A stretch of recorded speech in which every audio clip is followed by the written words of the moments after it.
प्रिय विद्यार्थियों, आज हम अध्याय 18 शुरू कर रहे हैं।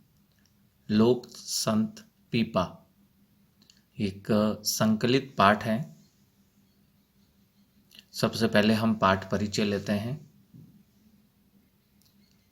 राजस्थान के प्रमुख लोक संतों में गिने जाने वाले खींची चौहान राजवंश में जन्मे संत पीपा ने मध्यकालीन निर्गुण भक्ति काव्य धारा में अपना अमूल्य योगदान दिया है। ये खींची चौहान राजवंश से संबंधित थे और मध्यकालीन निर्गुण भक्ति काव्यधारा से संबंधित थे। राजपाट सबको इन्होंने त्याग दिया था, संपूर्ण वैभव को एक तरफ छोड़ दिया और समाज सुधार तथा निर्गुण भक्ति साधना के प्रति अपना जीवन इन्होंने समर्पित कर दिया। राजस्थान के लोक संत पीपा का जीवन चरित्र भारतीय समाज सुधारकों के लिए अद्भुत और अनुपम है। यही कारण है कि जीव मात्र की समानता के प्रबल पक्षधर लोक संत पीपा आज भी हमारी हृदय में जीवित है। आज भी हम हृदय से इन्हें याद करते हैं, हमारे हृदय में बसे हुए हैं।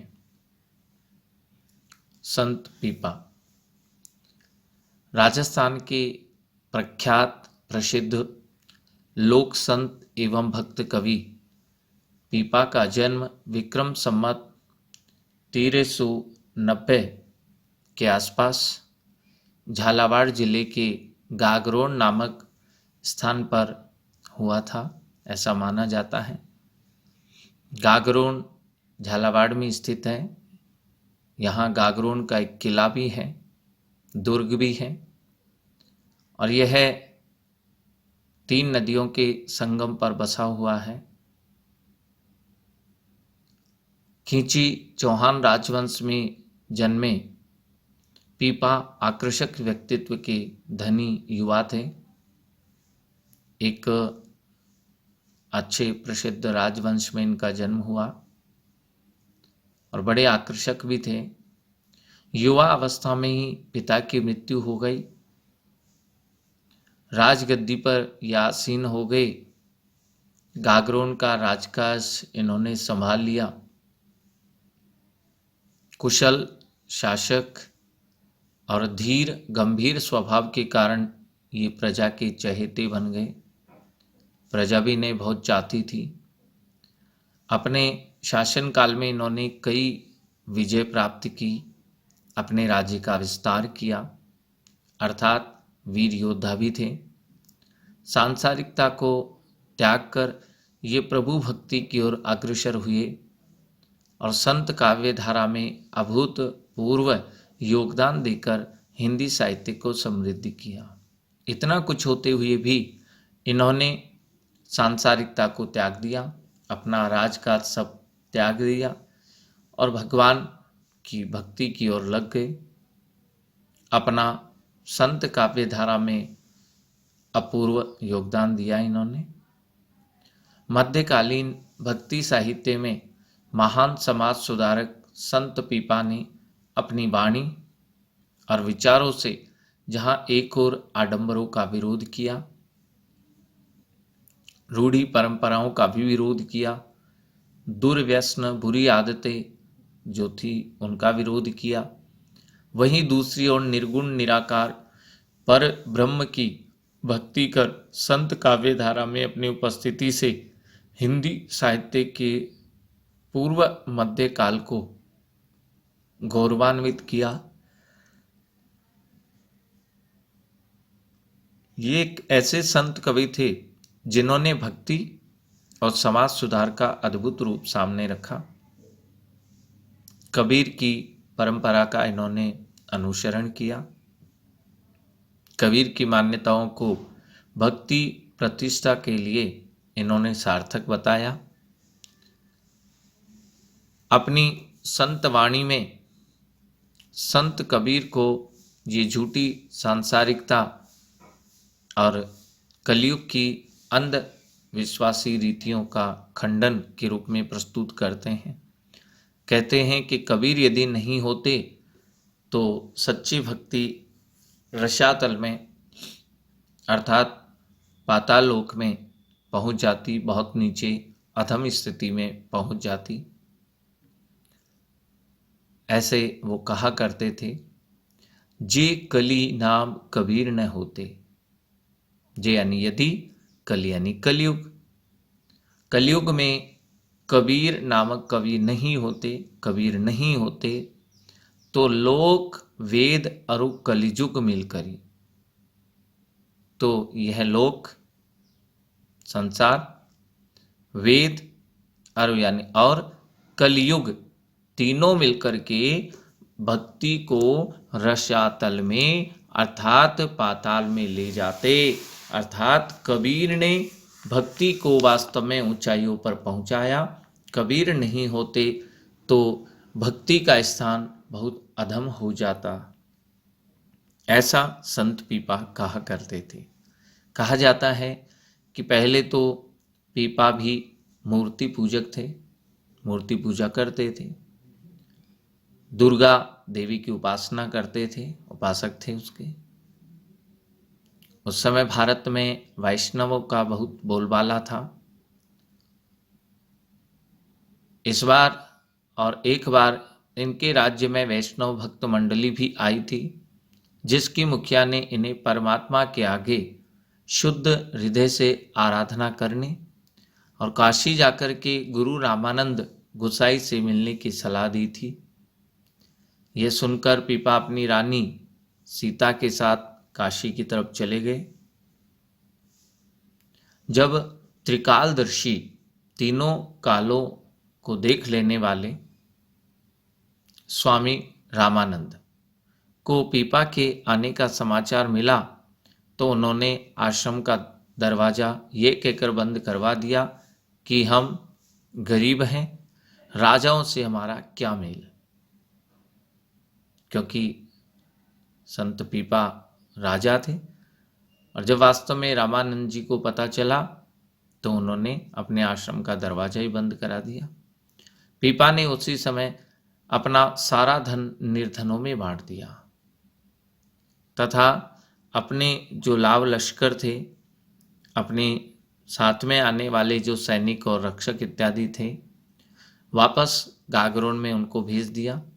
इसके बाद गुरु रामानंद के पास आकर के दंडवत लेट करके और चरण पकड़कर निवेदन किया, महाराज इस भव सागर से, संसार रूपी सागर से पार होने का कोई साधन बताओ।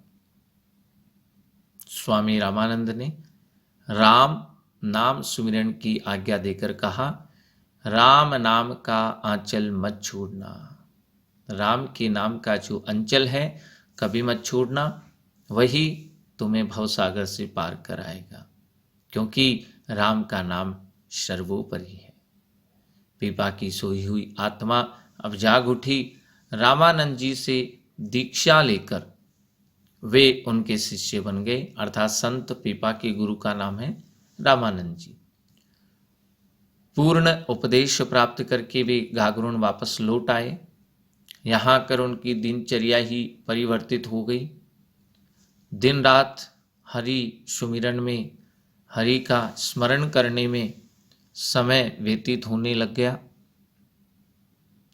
राजकाज से, राज कार्य से इनका मन उचट गया।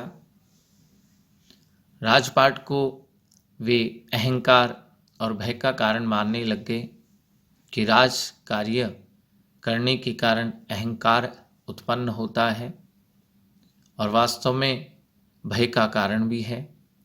एक दिन ऐसा भी आया जब वे सब कुछ त्याग करके वैराग्य धारण कर प्रभु भक्ति में लीन हो गए। अर्थात जब राज कार्य से मन उचट गया तो इन्होंने इस राजपाट को ही त्याग दिया और वैराग्य धारण कर लिया। यह संसार और शरीर उन्हें मिथ्या लगने लग गया, ये सब झूठे हैं। आत्मा और परमात्मा को एक मानते हुए सच्चे गुरु के बताए मार्ग पर वे अब चलने लग गए। जो ब्रह्मंडे सो ही पिंडे। जो भी चीजें हमें इस ब्रह्मांड में दिखाई देती हैं या हम देख पाते हैं, सोई पिंडे, पिंड यानी शरीर, वे सब चीजें हमारे शरीर में ही विद्यमान है। जो भी ब्रह्मांड में है वह सब कुछ हमारे शरीर में ही विद्यमान है। जो खोजे सो पावे, जो इन्हें अपने शरीर में खोजने का प्रयास करते हैं उन्हें ये सब अपने शरीर में ही मिल जाते हैं, प्राप्त हो जाते हैं। पीपा प्रणवे परम तत्व है। पीपा कहते हैं कि प्रणवे यानी भक्ति, भक्ति ही परम तत्व है, भक्ति ही परम या श्रेष्ठ तत्व है। सत्य गुरु होई लखावे, और सतगुरु की कृपा से ही यह हमें प्राप्त हो सकती है। अर्थात भक्ति एक परम तत्व है, हमें अपने शरीर से भक्ति करनी चाहिए और भक्ति केवल सतगुरु की कृपा से ही हमें प्राप्त हो सकती है। संत पीपा जब उपदेश दिया करते थे तो उनके भक्तों की भीड़ इकट्ठी हो जाती थी। वे वाणी का पाठ भी किया करते थे। वे मानते थे कि यह जो शरीर पंच तत्व से हमारा बना हुआ है, यह शरीर ही प्रभु है। भाव शरीर में जो आत्मा है वही परमात्मा है। हमारे शरीर में जो आत्मा है बस वही परमात्मा है। साधु संतों का घर भी एक शरीर ही है। पंडित देवताओं की पूजा करते हैं किंतु पूजन की सभी सामग्री तो हमारे शरीर में ही विद्यमान है। सब कुछ हमारे तन में, इस शरीर में ही विद्यमान है। सतगुरु की कृपा होने पर सब कुछ इस शरीर से हमें प्राप्त हो सकता है। कायौ देवा कायौ देवल कायौ जंगम जाति। कायौ यानी हमारा शरीर, यह हमारा शरीर है, उसमें देवता है। हमारे शरीर को ही उन्होंने मंदिर कहा है और हमारा शरीर ही है, इसमें सभी प्रकार के जीव जंतु इत्यादि स्थापित हैं, समाहित हैं। हमारा शरीर है, इसे धूप दीपक आदि नहीं चाहिए, वेदों की भी जरूरत नहीं है, और हम अपने शरीर की ही पूजा करें। अपने शरीर में ही संत पीपा ने सब कुछ बताया है। अपना शरीर ही देवता है, शरीर ही मंदिर है, शरीर में सब कुछ मिलता है, सब कुछ विद्यमान होता है। हमारा शरीर है, इसमें धूप दीप सभी पूजा सामग्री भी विद्यमान है। हमारे शरीर में वेदों की भी हमें ज़रूरत नहीं है, हमारे शरीर में ही वे भी उपस्थित हैं और हम अपने शरीर की ही पूजा करें। सच्चे गुरु के प्रभाव से सांसारिक मनुष्य मोह माया को त्याग करके भवसागर को पार कर सकता है। गुरु रामानंद को ही वे श्रेय देते हैं। उन्होंने पीपा को लोहे से स्वर्ण में परिवर्तित कर दिया। पीपा को लोहे के रूप में बताया है कि संत पीपा है, एक लोहे के समान थे। कुछ समय बाद जंग आना निश्चित था, लेकिन आज संत पीपा को गुरु रामानंद ने अपना उपदेश सुना करके, संत पीपा पर कृपा करके उसे स्वर्ण के समान बहुमूल्य अमूल्य बना दिया है। अपनी चरण रज, चरणों की मिट्टी दे करके संसार के जो फंदे थे, संसार के जो संघर्ष आपत्तियां थी, उन सबको समाप्त कर दिया। ये सांसारिक मोह माया का जो संघर्ष था, उससे संत पीपा को मुक्त कर दिया। लोह पलट कंचन कियो सतगुरु रामानंद, पीपा पद रज है सदा मिट्यो जगत को फंद। इसी बात को एक काव्य पंक्ति के माध्यम से कहा है कि लोहे को पलट यानी परिवर्तित करके और कंचन यानी सोना बना दिया, मेरे सतगुरु रामानंद ने मैं लोहा था और लोहे को स्वर्ण में परिवर्तित कर दिया है।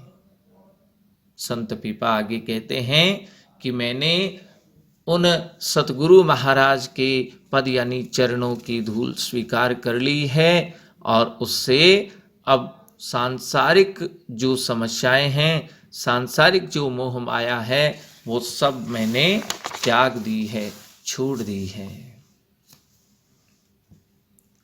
पीपा की मान्यता ये थी कि समाज में कोई भी छोटा और बड़ा नहीं है, सब एक ही ईश्वर के बंदे हैं। ईश्वर के सामने सभी जीव समान हैं। परम पिता परमात्मा अपनी संतान में कभी भेदभाव नहीं करता है। उसकी दृष्टि में कोई भी ब्राह्मण, कोई भी शूद्र नहीं है, अर्थात ऊंच नीच के भाव नहीं रखने चाहिए। संत पीपा ने ऐसा अपने अपने उपदेशों में बताया है।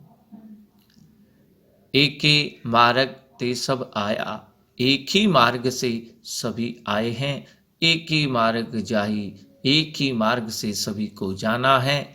एको माता पिता सभी के एक ही माता पिता हैं, ईश्वर हैं। विप्र शूद्र कोहु नाही, ब्राह्मण और शूद्र कोई नहीं है, अर्थात सभी समान है।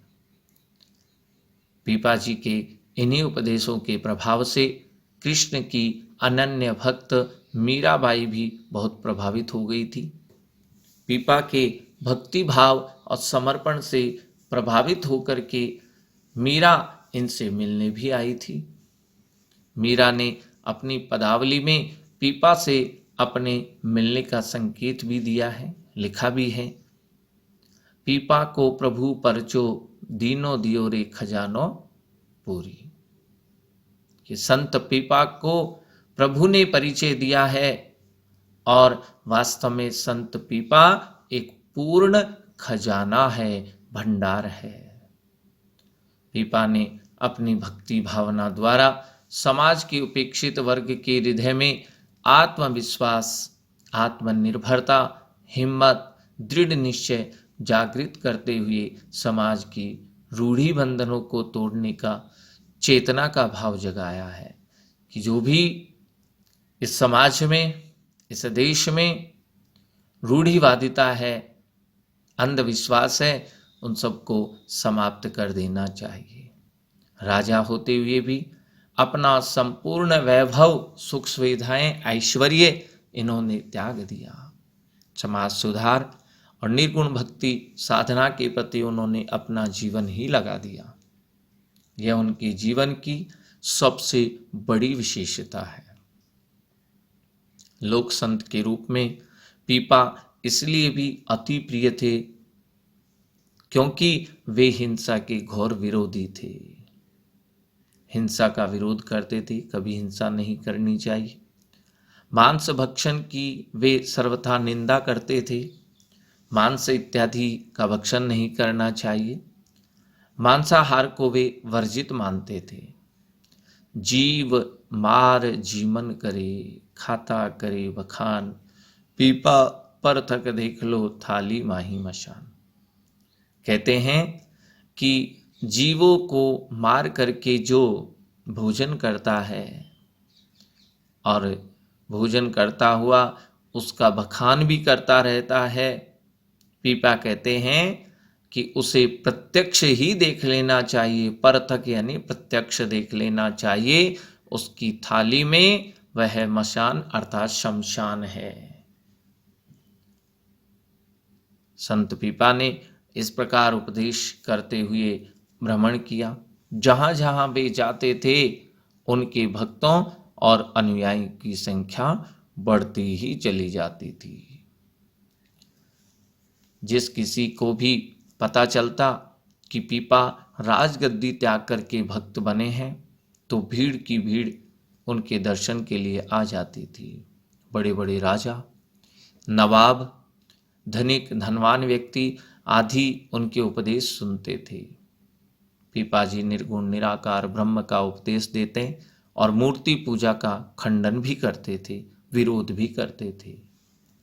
राजस्थान के लोक संत पीपा का जीवन चरित्र भारतीय समाज सुधारकों के लिए अद्भुत और अनुपम है। यही कारण है कि उनकी कर्मशीलता और भक्ति निष्ठा लोकवाणी का विषय बन गई है। लोग अपनी वाणी में उसका बखान करने लगे हैं। वर्तमान में भी संत पीपा राजस्थानी लोकगीतों में विराजमान है। अनेक लोकगीत भी हैं। राजस्थानी लोकगीतों में संत पीपा के बारे में हमें सुनने को मिलता है। उनकी वाणी वास्तव में अमर हो गई। उनकी अटूट भक्ति ने राजस्थान में समाज सुधार की चेतना को विकसित किया। आहू और काली सिंध नदियों के संगम स्थल पर बना प्राचीन जल दुर्ग, जिसे गागरोन हम कहते हैं, ये इनका जन्म स्थल है और यही शासन स्थल भी है। यही इनका शासन था। यही उनकी भक्ति साधना की गहन गुफा, समाधि स्थल और विशाल मंदिर, आश्रम आदि सभी यहीं पर गागरोन में ही है। माना जाता है कि विक्रम संवत 1470 में इनका देवलोक गमन हुआ, परंतु जीव मात्र की समानता के प्रबल पक्षधर लोक संत पीपा आज भी हमारे हृदय में जीवित हैं। हम उन्हें याद करते हैं और उनके पद चिन्हों पर चलने का हम आज भी प्रयास करते हैं। ऐसे हमारे संत लोकदेव निर्गुण भक्ति धारा के शिरोमणि कवि थे संत पीपा, जिन्होंने राज कार्य भी त्याग दिया, राजगद्दी ऐश्वर्य को भी त्याग दिया और समाज सुधार में लग गए। निराकार ईश्वर की उपासना पर जोर दिया, उसका समर्थन किया और समाज में जो बुराइयां थी, जो अंधविश्वास थे, उनको दूर करने के लिए इन्होंने प्रयास किए।